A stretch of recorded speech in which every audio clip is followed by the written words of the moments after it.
I was interested in yoga around the age of 4 when my mom started doing it. Do you know how unusual that is? Uh, A 4-year-old, I mean, not now perhaps, but it seems like that's unusual. It was unusual. My mom got me a yoga book, and I would sit in my room and I would practice different asanas, which are what the West translates as poses, but it's really the invitation for your mind to take a seat in the body.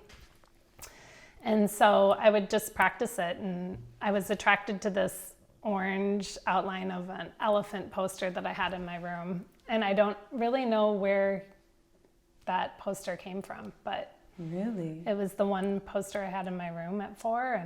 But now, if in your mind, what does it translate to? Now it translates to that was probably Ganesha, which is the elephant presentation of divinity and removal of obstacles. So. Isn't that kind of cool? It is, yeah. So did you have to, or did you put away yoga for a time? Or has it always, since the age of 4, been a part of your life? I floated in and out with it. I was a pretty big athlete throughout my life, and grew up in a family where that was encouraged. So my dad was an orthopedic surgeon and my mom was a nurse, and my dad did sports medicine. And I was the youngest of 5, and I had 3 older brothers. So if I wanted to be involved, I had to keep up. Yeah. But so I put it away for a little bit, and I would kind of ebb and flow with it. I got back into it when I was pregnant throughout my 4 pregnancies I have 4 boys. I went more consciously back into yoga, had remembered that feeling of connectedness that I found when I was practicing. And how did that thought come to you? Well, it was also sort of a bit of a trend at the time, right? Prenatal yoga I was living in California at the time pregnant with our first, and during each pregnancy, alopecia would present. And so I knew I had to sort of start to look at what those chronic stress patterns that were unconsciously running me were. Wow. Okay. And you thought, well, this is something that I'm familiar with, so I'm going to... Yeah, and it was a way that I could, experience going into my body instead of, I think we're taught to pay attention to the external world a lot. Oh, yeah. And I think one of our biggest adventures is to take the journey inward. Yeah. And I was healthily resisting that. Tell me about that. Tell me about the journey. Well, I think that I, was used to being very busy and to doing 110%. And it wasn't until I started to work with yoga and start to try to figure out what the root of my alopecia was. I had gone through coming from a Western background with my dad being an orthoped and my mom being a nurse. I sort of explored all those options. Yeah. And nothing came of it. Nothing came of it. And it first presented in high school, very brief, but it went away. And they just said, it could be seasonal or stress, seasonal allergies or stress. And I didn't feel stressed, but I couldn't sense and feel that. And it wasn't until I was pregnant with our third, we had moved to Santa Fe at that point. And there I went back to Western protocols, but then there's so much in Santa Fe that you can experience. And through the referral of many friends, I tried lots of different things. And I ended up in Bob Schrey's office doing SourcePoint Therapy. And it was the first time that I could feel that chronic stress pattern lift. And so I started to ask a lot of questions, like, what is this? Yeah. At the time, I was a birth doula and a writer, and had always been fascinated by the human journey from birth to death, had studied that, and when I did my master's in developmental psych. And I was curious. I just kept asking questions. Yeah. Finally, Bob said I should take the training. And I said, well, I will never be maybe for myself and my family. But Yeah, you'll never be a practitioner of it, is what you thought. No. Yeah. I mean, if I look back at those younger ages, I was always taking care of animals or doing a lot of writing and art. And now I see how that kind of comes together. And I mean, it is an art form to be in this human body and to help people experience their brilliance and for them to bring forward their gifts and their optimal paths. So you proved yourself wrong. Yes. So I was trying to just sort of stay in a box. Like, I'll just have kids, I'll Yeah. take care of the kids and do that thing. And, Right. kept getting pulled out. Yeah. What would you say that urge was to get pulled out? Where does that arrive from? Well, for me, it was definitely trying to get at the root of my own healing. And starting to really become more seated in myself. And SourcePoint Therapy is something that really spoke to you. It did, and I was curious, but what I noticed is like I would experience this profound shift, and I could hold it for a little while, and then I'd be back. And so I got curious about what was happening in that session and what was happening in my everyday life that maybe was undoing what was happening in that session. Yeah. And so that's where the combination of SourcePoint Therapy, yoga, the yoga that I work with, is the 8 limbs of yoga, but it's also, we have a little bit of an add-on to it with somatics, which helps people retrain their bodies and how they use them. So if I have an injury and our bodies are brilliant, they want to keep going. Yeah. So I might then, while I'm healing from that injury, get a compensatory pattern, right? Because Yeah. I want to keep moving. Yeah, so the body will make an adjustment so it can continue, but it creates another issue. Correct. Yeah. And so a lot of times people end up in pain from that, and they're not sure why. But when you actually go into the body and go into how you're using the body and the chronic contractions that are held there from stress patterns or from injury or trauma or just habitual living. Yeah. I mean, it doesn't even have to be from an injury. And you take time to re-educate it, those muscles, the skeletal system, the nervous system, the breath pattern, the respiratory pattern, then you can come back to homeostasis. And when you come back to homeostasis, that balanced space, you can move with greater ease, better function, better consciousness. And you start to bring that consciousness into your daily life. And that part I was missing from, so it's become this beautiful blend of what are the daily routines we use, because we're doing them anyway. Right. Just are we conscious of them? Right. We're mostly habit, right? Yeah. Well, we can be.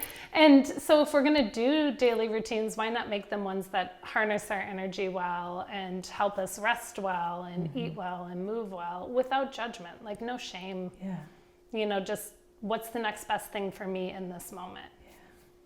You know what? I'm feeling like we need to do a little bit of definition because we've referenced SourcePoint, or not SourcePoint. We have SourcePoint, and I don't know that most people will know what that is. So can you put that into a informative nutshell for me? So SourcePoint Therapy is an energy medicine that works with the blueprint for the human body, and that is that the definition of the blueprint for the human body can be experienced through order, balance, harmony, and flow. And so when we have the right order in our system and that's balanced well and harmonized well, we have optimal flow. And when there's blocks to that, we experience unease or an inability to be in our full potential. Aren't you speaking to just about everybody? Yeah. In that moment? Yeah. So everything has a blueprint. Yeah. I mean, the human being has a blueprint, flowers have blueprints, this table has a blueprint. And this is just recalling that wholeness of that blueprint. Yeah.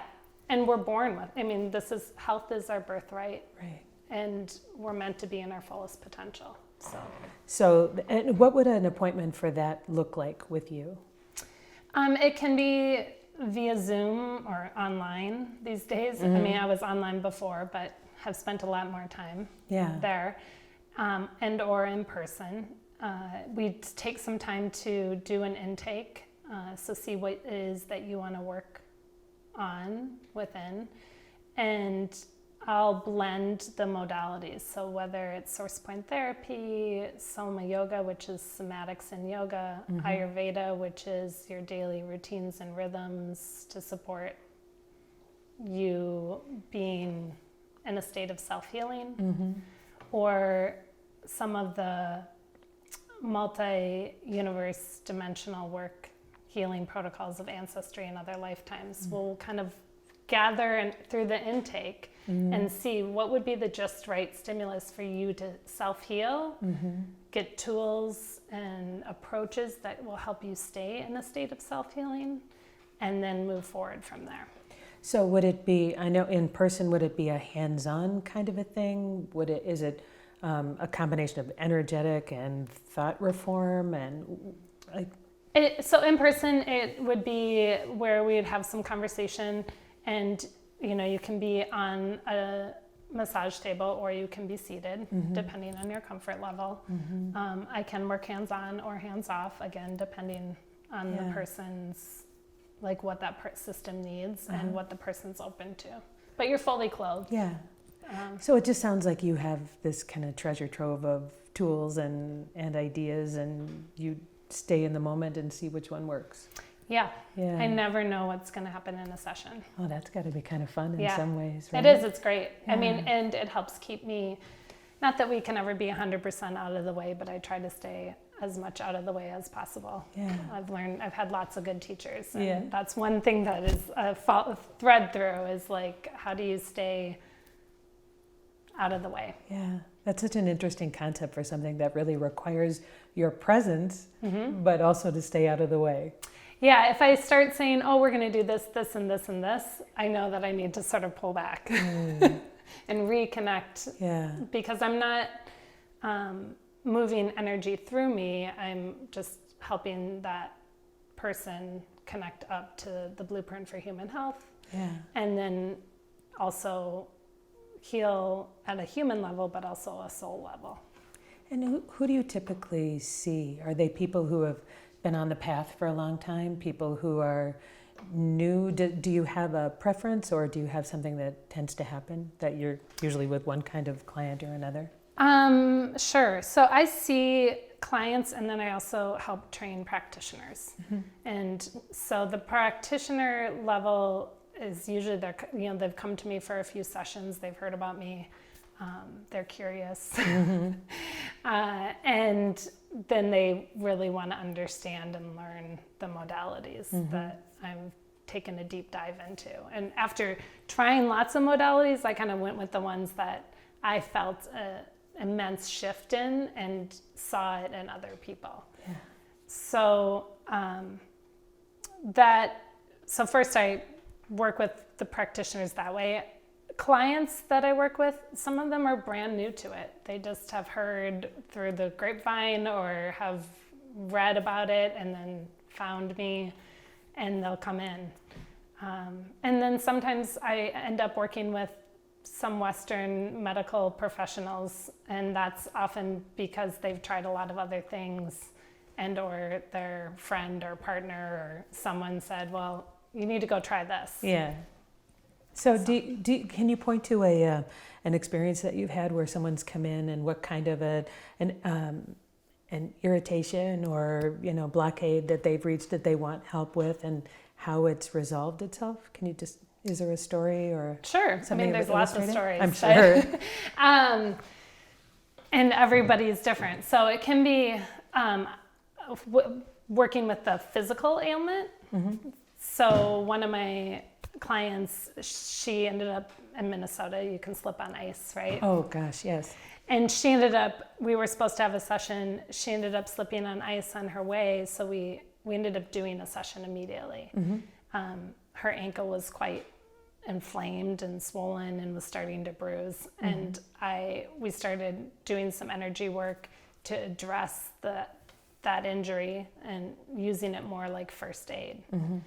By the time we finished, her breath pattern was down, her nervous system was calibrated, and the pain had started to reduce. I still said, you might want to go to the ER. Because And she was like, no, I think I'm going to wait. And she was able to put weight on it. 2-3 weeks later, it was still giving her some issues though. And I said, you just might want to get this checked out. Yeah. And she ended up going to an orthopedic, and he said, if I had seen you in that moment, you would have been in surgery with pins. This is a broken ankle. It's beautifully aligned. It's healing. I don't know what you've been doing, so keep doing it. What? But just know that you're going to have to take it a little easier. The reason you're not back, the reason it isn't just a bad sprain is because it was actually broken. Oh my goodness. So that's one example. I mean, that's, Yeah. Sometimes people come to me because of an emotional unrest that they just can't seem to get over, or a trauma, or past karmic patternings that are informing our present life, or family patterns that are informing our present life. And so by continuing to remove whatever that blockage is, or better understand it, and bring that healing to the blockage, because we can tend to, and I've had this happen to me as well, we can tend to really identify with our story instead of our health and our potential. And that story can run the show, but when you bring the information of the blueprint to that story over and over and over again, it starts to transform it. I don't expect miracles, but I don't roll them out either. I love that. So I never want to rule out a miracle. yeah, but it is a shift. I mean, yoga, Ayurveda, energy work, realizing that we're more than just this expression of our soul is a shift in mindset. Yeah. For sure. But it's one that asks us to step in and be more self-sensing, self-correcting, self-responsible, body, mind, and spirit. So you are directing people back to themselves. You're not this external, check back in with me, every week, and I'll tell you what to do. It sounds like you're asking people to own their own divinity. Yes, I'm always working myself out of jobs. Yeah, good for you. It's my hope, and because I think everyone should understand how their systems work. And I understand the temptation of give me a pill and make me better. For sure. And was raised in that paradigm. And it's not to say that isn't sometimes appropriate. Sometimes it is, and it's the just right stimulus that system needs. Yeah. But I think we have lost that ability to go inward when we only rely on the pill and whatever that pill is to fix us. Yeah. And we miss that learning. You're a member of a group that really doesn't miss that learning, the Community for Higher Consciousness. You're a founding member, I think, right? Yeah. What caused you to be in that, to found it, to think that it was valuable or worthwhile? The Community for Higher Consciousness, why I was attracted to it is, one, I started to notice that as I shifted my consciousness and was able to be more seated in myself, that some of the suffering or the pain or unease I felt it started to shift. And everyone, everyone has access to that. Yeah. And so the more that people step into shifting that consciousness within them, so that we can hold more light, more love, more source compassion, joy, freedom, the better off all of us are, because we're all interconnected. So if someone's suffering, it behooves us to support one another. The group of people who belong to Community for Higher Consciousness are really just wanting to be of service and support to humanity and to the planet and all sentient beings on the planet. Yeah. And there's so many groups like this doing it at this time. We're really, I think, in a transformative period. And I think too often, and this happened to me, and I see it when I'm training people or working with people, on their healing journey is that we start to believe we are our conditions. Yeah. And that's a huge block to shifting that, because then our goal becomes, oh, I need to treat this condition. I need to do everything to, I remember thinking like, I'll be happy once I have hair. Mm-hmm. Well, like, think about what that does, right? Mm-hmm. It limits us and it keeps our focus, and where our awareness goes, our consciousness goes, our breath goes, all of that. Mm-hmm. So, like, I'm not allowed to be happy until this shift has happened. And so why would you limit yourself from happiness? Right. But we're more than our conditions, and we have to remember that. Mm-hmm. Our conditions might be there to teach us something, or to awaken something in us. And then what we do, I'm not sure I would have totally gone down some of these paths had I not had the experience I had. Mm-hmm. And yet I feel right on call for that, like what I'm doing in the world. Yeah. And again, you are doing yoga, Ayurveda, SourcePoint Therapy, energy work, energy medicine, and ancestry and other lifetimes. So I train and teach people. What would you say to the young you who first experienced what you probably didn't see as a gift in your alopecia back in the day? That there's a lot that's going to come forward, and that I'm going to be able to help support not only my own essence and being and way of being in the world, but that I'll make great change for kids and humanity, like future generations. That's my hope, at least. I think if you are curious, if you feel like you're being asked to step outside something that might have been conditioning or a way of being, and you feel like you're awakening to something inside, like, to trust that and to go forward, to be, take some brave next steps. So I really try to get the information that I've studied and has supported me and many others out to as many as I can, because I want people to be empowered and to know how, so whether that's through the writing I do to try to share it with a wider audience, or whether it's through the training of practitioners or clients who want to use it, the more that we step into our own self and continue to stay in self-healing lifestyle and shift consciousness and have that compassionate awareness within us, the better off each of us is.